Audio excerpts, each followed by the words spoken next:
Hi guys, and welcome to another episode of A Figure a Day, where we're opening up a Star Wars action figure each and every day. We are coming to you still on the road. We are in Troutdale, Oregon this day and this weekend. And since we opened this guy yesterday, I thought we would bring along this guy to see how he pairs as a fellow deluxe figure, essentially wearing the same armor. So let's get this guy open and see how he pairs.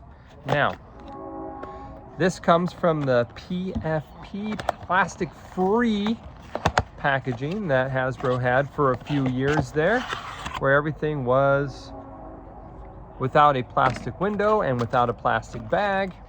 You can see here he's kind of entrapped in his cardboard, not carbonite packaging. So taking a look there, he's got his Tamora Morrison serious look here. Unlike this figure, whose knee darts are removable, this figure's is not. It's part of the sculpt here. They do both have the same holster, it appears, or at least a similar type of holster, although they come with different weapons that are in these paper bags, not plastic bags, although they use plastic tape, so it's not really plastic free, is it? And since this is an outdated concept anyway, okay, so he comes with his Boba Fett blaster, which is similar to this one here. He also comes with, let's get this guy open here. He comes with a single blaster, much like he does here. Let's go ahead and see if that fits well into the holster, and it does. There you go. So the holster is workable. He has soft goods, whereas he does not. He has the potential for soft goods if they went with that scarf around his neck. You can see here, the difference between these two is he has a rocket that has a non-removable flame from it, whereas this one just has the normal rocket itself. Okay, and then what about the rest of the accessories here? He's got the backpack. How does the backpack fare? It appears to be the same sculpt. Yep. So they use the same sculpt on the backpacks, which they should. Although, of course, we know that by the time they got this, it's refurbished from this, which had been through the Sarlacc pit. Now, this is interesting. He came with these, he came with this Stormtrooper head, not one, but two different Stormtrooper heads, which were seen in Pikes on Tatooine. But here's the thing, they have ball joints in there, so they can actually be placed on this figure. He comes with not one, but two, and I dropped the other one, excuse me.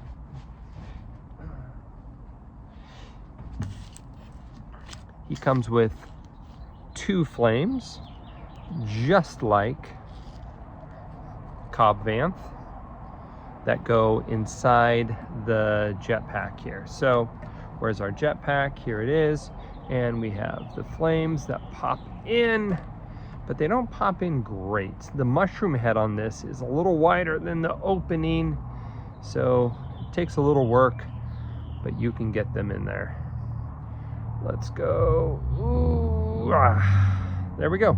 Okay, so now we got a jetpack, and like I said, he's got the flaming missile that goes in like this. So comparison between the two packs, this one doesn't have its jets in, but you can see here. Okay, let's take his jetpack off. Same mold, same plug-in device here. You can see the half circle, and that goes right into the back of Boba Fett. So now he has his backpack on. All right, what about the helmet? Now this one, unlike Cobb Vanth, who has a separate head and a separate helmet, these here, meaning that Cobb Vanth has them both ball pegged, here, this one does not. So this one goes over the top there. Now here's my question. This obviously came out of the Sarlacc. This has been refurbished. How come he didn't refurbish it all the way? How come there's still scuffs and dents, or not dents, but still scuff to the paint job on this one? How come he didn't clean it up completely from here. So that's my question. Now you can see his neck is exposed quite a bit in this. I'd have to go back and watch the series to see if that is accurate. I think his kind of under tunic came up higher in the actual show. So 2 figures, same armor. This one has soft goods, this one does not. Do they compare? Do they both justify deluxe treatment? I think they both come up with enough accessories to say yes.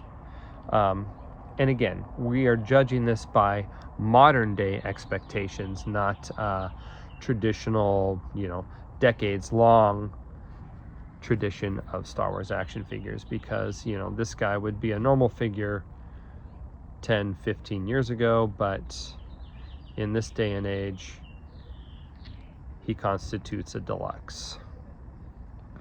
So, 2 deluxe figures, both Boba Fett. They have both been released in a single card. He's coming without the armor, and he's already been released. So, now these helmets are kind of a cool little feature. Let's see if they pop on well enough. Here's the first one. We're gonna go here. Okay, and there you have it. That went on pretty smoothly. It's got lots of damaged deco on here.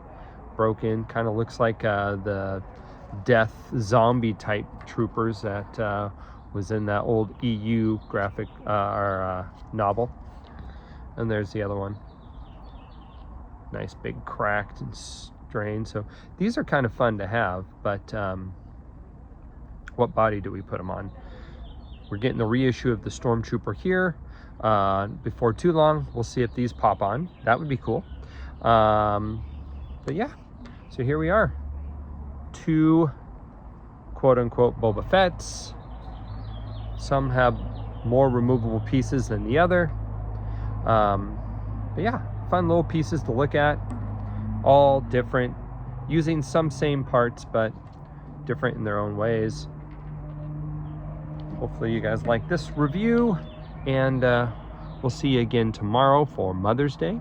And this is also the end of Teacher Appreciation Week. So for all you teachers out there, I appreciate what you do as a fellow teacher.